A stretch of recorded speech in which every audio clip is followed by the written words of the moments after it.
Mr. Chairman, may I ask for a unanimous consent request, please?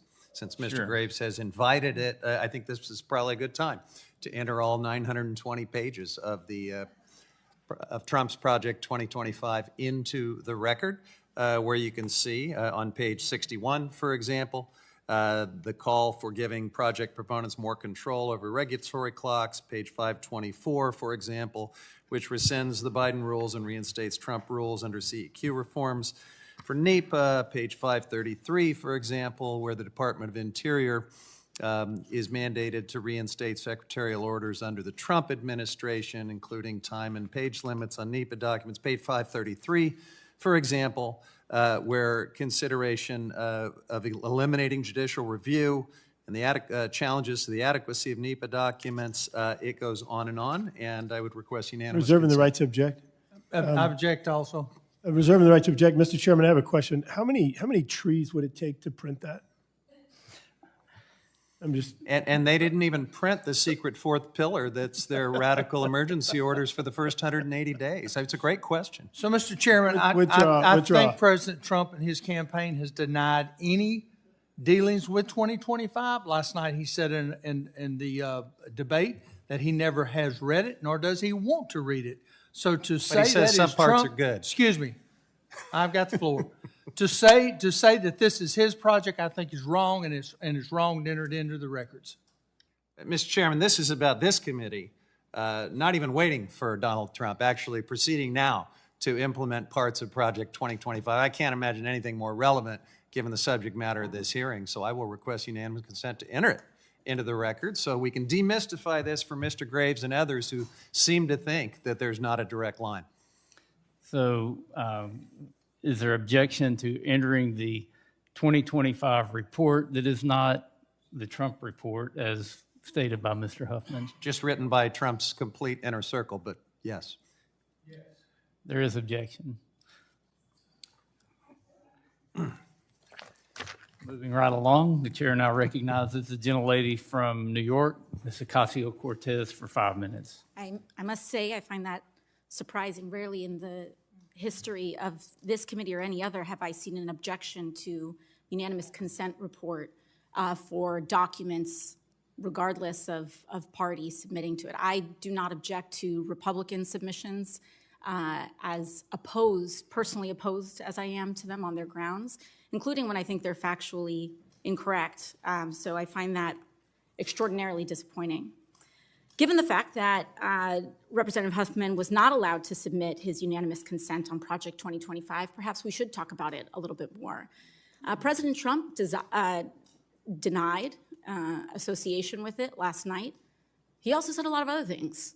He talked about eating pets and transgender operations on migrants in prisons, and he talked about being the leader of fertilization. I mean, his denial doesn't really carry much weight here. The fact of the matter is that the Heritage Foundation, which has drafted Project 2025, has had a history documented of extraordinary influence over the Trump administration, including those individuals that were part of his administration, as well as the broader agenda of the Republican Party, which is what we're seeing play out here today.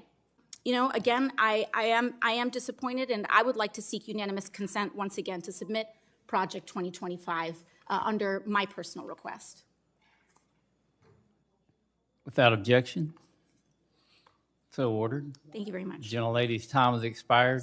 But what's shocking to me this morning walking into this room, and I share my colleague AOC's just absolute shock a few moments ago, if you roll back the tape, I saw something. I have worked in the federal government for over a decade, and I have never seen anyone object to a unanimous consent to put evidence into the record.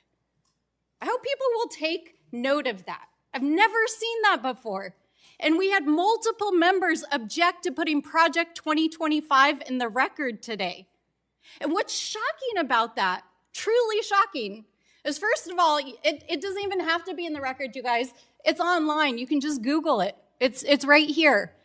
And if you read it, AOC actually read from page 61 of this report, which was written by Donald Trump's OMB director, the section on CEQ is specifically about the provisions that are in the bills that are on this agenda today. It literally is calling for the things that are in this bill. That is literally what it says. You can read it. It's right here online. And not only does it say that it should implement what Donald Trump did during his administration, it says right here on page 61 it should go further.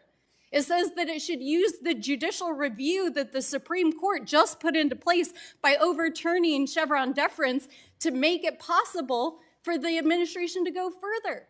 So when my friends across the aisle, and I respect and I want to work with you all on a bipartisan basis, say that Project 2025 has nothing to do with what's happening here today, it has everything to do with what's happening here today because it's all right here in this document. So I'm just genuinely shocked. I hope people will replay the clip over and over again of the objection that just happened here a few moments ago, because I have never seen that happen. And I'm frankly just shocked by some of the rhetoric I hear around this dais today. You had a bite at the apple. You tried to tank our economy over it. You got what you wanted, and now you're back here asking for more? Well, our community's lives are on the line. And with that, I yield back.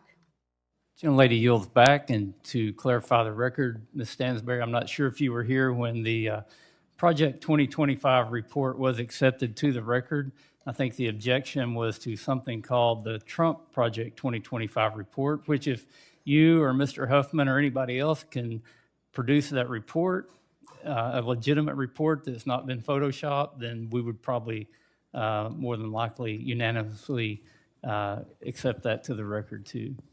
Mr. Chairman, I respect that, and I have deep respect for you as well, but I think you can replay the tape, and that is not what was objected to, so thank you. Moving to the debate on H.R. 9456, I would like to start by noting that Democrats, especially those serving on the Financial Services Committee, have a strong record of working with Republicans to counter threats from the People's Republic of China.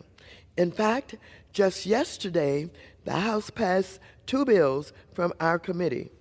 Unfortunately, H.R. 9456 is not an example of that kind of bipartisanship. In fact, this bill undermines a bipartisan law that we passed just 6 months ago. Yes, it was 6 months ago that the House and Senate worked across the aisle and with Biden-Harris administration to pass legislation that would protect our national security from adversarial countries like China acquiring critical agricultural land in the United States.